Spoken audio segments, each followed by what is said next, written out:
오늘 나눌 하나님의 말씀의 제목은 마음을 다하여 여호와를 섬기라. 마음을 다하여 여호와를 섬기라입니다. 우리는 종종 하나님을 믿는데 두려움 때문에 딸 때가 있습니다. 내가 이렇게 하지 않으면, 내가 주일에 예배 가지 않으면,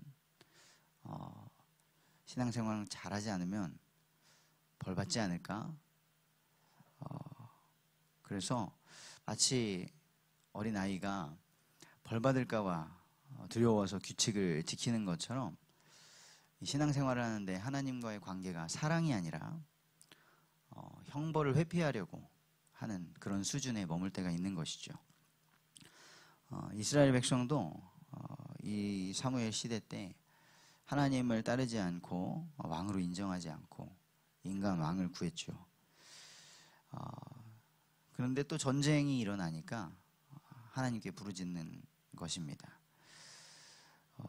그것은 하나님을 사랑해서 진실로 하나님을 따랐다기보다는 두려워서 그랬던 것이죠. 하지만 그럴 때에도 하나님은 자기 백성을 외면하지 않으시고 소망을 주셨습니다. 그래서 오늘 말씀을 보시면서 우리가 지금 하나님을 따르는 것이 무엇 때문인가? 두려움 때문인가? 아니면 습관적인 것인가? 아니면 하나님과의 사랑하는 관계로 인하여서 정말 하나님을 섬기는 것인가? 우리가 생각해 보기를 원합니다. 첫째입니다. 죽기 두려워서 따르는 신앙이 있습니다. 어떻게 보면은 근근히 연명해가는 신앙이라고 볼 수도 있겠죠. 19절에 하나님께서 비와 우레를 내리시니까 백성들이 두려워서 죽을까봐 사무엘에게 말합니다. 당신의 종들을 위하여 당신의 하나님 여호와께 기도해달라. 안타깝게도 분명히 이스라엘이 하나님께서 부르신 하나님의 백성들인데 우리 하나님, 나의 하나님이라는 고백은 없고 사무엘 당신의 하나님이라고 말을 합니다. 우리 하나님은 우리 담임 목사님의 하나님이 아니시고 믿음 좋은 어떤 사람의 하나님이 아니라 우리를 만나주시고 우리와 함께 하시는 임마누엘의 하나님, 내 안에 계시는 나의 하나님이신 줄 믿습니다. 그러면서 두려우니까 죄를 고백하게 되죠. 우리의 모든 죄에 왕을 구하는 악을 더했습니다. 우리가 죽지 않게 기도해 주세요 라고 하는데요. 물론 이 죄를 인식하고 그것 때문에 두려워하는 것, 하나님의 형벌을 두려워하는 것 자체도 큰 은혜입니다. 죄를 짓고도 양심의 화인을 맞아서 전혀 두려움도 없고 죄가 죄인 줄도 모르는 그런 경우도 많이 있죠. 죄를 모르면 당연히 회개도 없고 그럼 죄사함도 없기 때문입니다. 이스라엘은 이렇게 하나님께 범죄하고 두려워서 하나님께 또 부르짖는 그런 일들이 많이 있었죠. 하지만 어찌 보면은 이스라엘이 하나님을 왕으로 인정하지 않았던 그 마음 자체가 가장 근본적인 죄일 것입니다. 하나님을 왕으로 인정하지 않으니 다른 신들을 섬기고 하나님 외에 다른 방법들을 찾고 그러면서 우상숭배에 빠지고 다른 모든 죄악들이 줄줄이 따라오는 것이죠. 이스라엘은 안타깝게도 이렇게 죽기 두려워서 그렇게 하나님의 형벌이 내릴 것 같으면 다시 하나님께 부르짖고 하나님께서 다른 족속들을 와서 치시면 또 그제야 다시 부르짖고 하는 죽기 두려워서 따르는 신앙이 자꾸만 반복되는 것을 볼 수 있습니다. 두 번째입니다. 그런 신앙이 아니라 마음을 다하여 따르는 신앙입니다. 사무엘은 백성들에게 말했습니다. 너희 마음을 다하여 여호와를 섬기라. 사무엘은 하나님과 소통하는 사람이었죠. 그러니까 하나님의 마음을 알게 됐습니다. 그리고 그 마음을 전달했고요. 또 하나님의 마음을 가지고 하나님께서 명하신 일들을 행하는 사람이었습니다. 그래서 사무엘이 말합니다. 두려워하지 말라.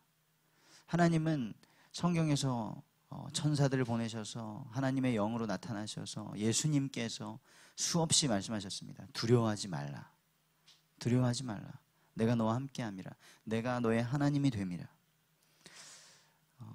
진정한 하나님을 따르는 신앙은 두려움이 아닌 사랑으로 갖는 신앙일 것입니다.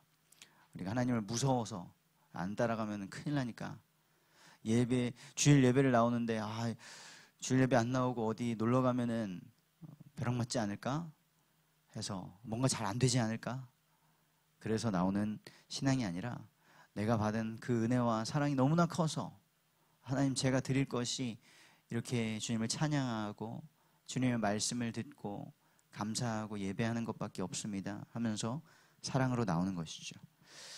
요한일서 4장 18절에 보면 사랑 안에 두려움이 없고 온전한 사랑이 두려움을 내쫓나니 두려움에는 형벌이 있음이라. 두려워하는 자는 사랑 안에서 온전히 이루지 못하였느니라 말씀하십니다. 우리가 하나님을 마음을 다하여 따를 때에 그 하나님의 사랑을 경험할 때에 우리는 죽음에 대한 두려움 또 현실에 대한 두려움 그것을 물리칠 수 있습니다. 그리고 마음을 다하여 따르는 신앙은 환경이 바뀌어도 온 마음으로 여호와 하나님을 섬깁니다.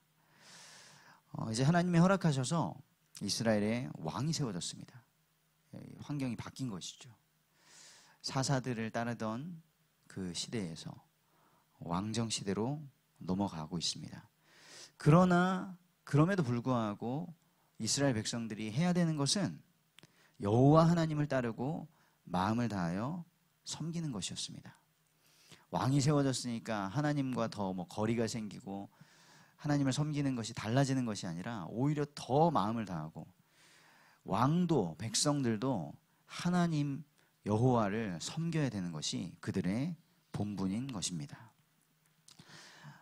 그리고 마음으로 하나님을 따르는 신앙은 헛된 것을 따르지 않습니다. 사무엘이 말합니다. 백성들에게 너희에게 유익을 줄 수도 없고 그리고 고통으로부터 그 모든 재앙으로부터 구원할 수 없는 헛된 것들을 따르지 마라. 사람은 지금 당장 나에게 유익을 줄 것 같고 또 더 큰 유익을 줄 것 같고 혹은 지금 나를 고통으로부터 구원해 줄 수 있을 것 같은 그런 신을 따릅니다. 그래서 온갖 것들, 하나님께서 만드신 세상의 온갖 것들이 하나님을 알게 되고 하나님께 더 감사하고 영광 돌리는 것이 아니라 그것들이 다 우상이 되어버리는 것이죠. 하지만 그 모든 것들은 허상입니다. 창세기 3장에서부터 마귀는 그렇게 거짓말을 했고요. 네가 하나님 필요 없다. 하나님 말씀 들을 필요 없다. 네가 하나님이 될 수 있다. 그렇게 속였고요. 지금도 동일한 거짓말로 우리를 속이고 있습니다. 하나님 없어도 돈이면 된다. 하나님 없어도 좋은 사람들 만나면 된다. 여러 가지 거짓말로 우리를 속이고 있습니다. 그러나 마음을 다하여 하나님을 따르는 자, 이런 헛된 것을 따르지 않습니다. 세 번째로 우리 하나님은 자기 백성을 버리시지 않는 하나님이십니다. 그래서 우리에게 소망을 주시는 것이죠. 하나님은 죽기 두려워서라도 자기들의 죄를 자백하니까요. 그 백성들에게 소망을 주셨습니다.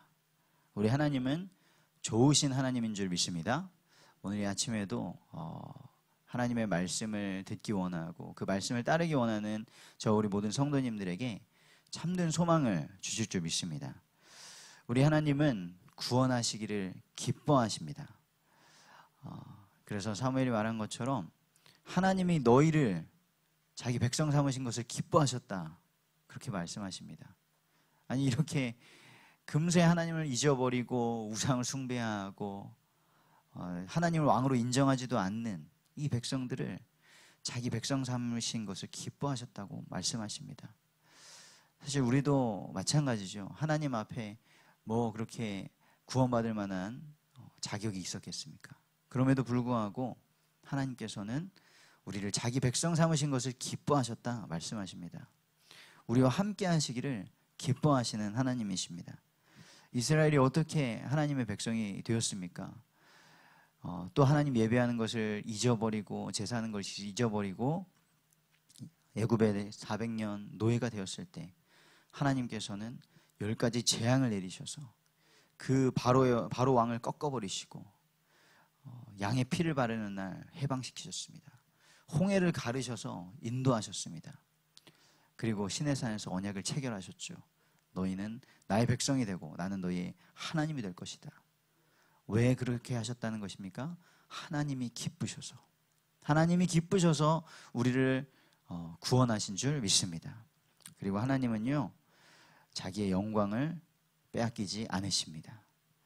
우리가 아무리 미련하여서 하나님을 멀리하고 하나님께 범죄하고 세상이 하나님을 대적하여도요, 세상이 막 휘황찬란하게 자기의 바벨탑을 쌓고 가도 하나님은 절대 자기의 영광을 빼앗기지 않으십니다.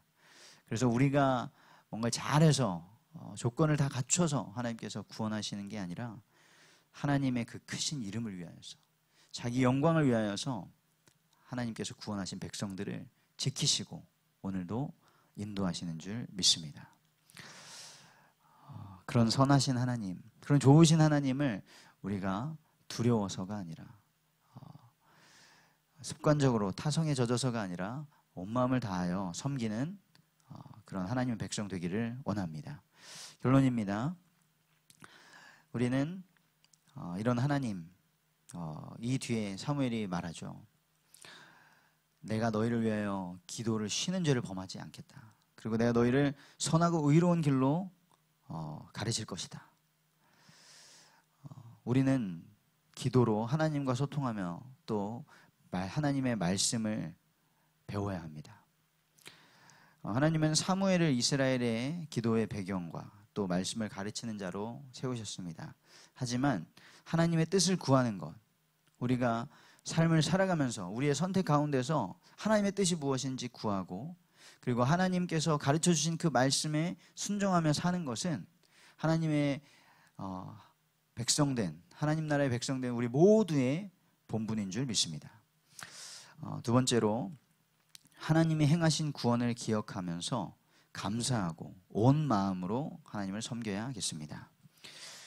24절에 너희는 여호와께서 너희를 위하여 행하신 그 큰 일을 생각하여 오직 그를 경외하며 너희의 마음을 다하여 진실이 섬기라. 사무엘이 말했습니다. 이것은 우리의 예배인 것이죠. 우리의 예배는 하나님께서 우리에게 베풀어 주신 그 큰 구원을 기억하고 감사하고 진실하게 마음을 다하여 하나님을 섬기는 것입니다. 우리가 하나님께 범했던 죄가 얼마나 큰지 알수록 우리의 죄악된 그 죄성이 얼마나 큰지 알수록 하나님께서 베푸신 구원을 도저히 결코 잊을 수 없을 것입니다. 마지막으로 이미 임하신 하나님의 나라, 예수 그리스도를 통하여 우리가 구원받았을 때 하나님의 나라가 임하였습니다. 하지만 아직 그 나라가 완성되지 않았습니다. 우리는 그 사이에서 거룩의 길을 걸어가야 합니다. 25절에 마지막으로 사무엘이 다시 경고의 말씀을 전합니다.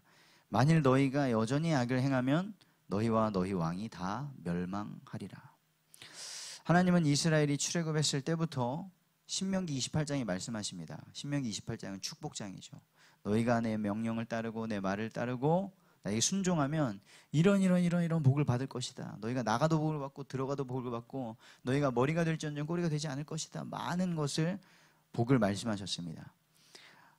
죄악을 버리고 하나님의 말씀을 따라 살면 그렇게 복을 받는다는 것이죠. 하지만 그렇지 않는다면, 죄악을 버리지 않고 하나님의 말씀을 거역하고 하나님의 말씀을 잊어버리면 그 모든 축복들이 저주와 고통이 될 것이다 라고 말씀하셨습니다. 이미 하나님의 백성들에게 계속해서 말씀하셨던 것입니다. 우리는 하나님께 벌 받을까봐 혹은 죽을까봐 두려워서 하는 그러한 종교 생활을 넘어서 독생자까지 내어주셔서 우리를 구원하신 하나님을 마음을 다하여 섬겨야겠습니다. 그런 하나님과 복된 관계를 누리는 저와 우리 모든 성도님들 되시기를 주님의 이름으로 축복합니다.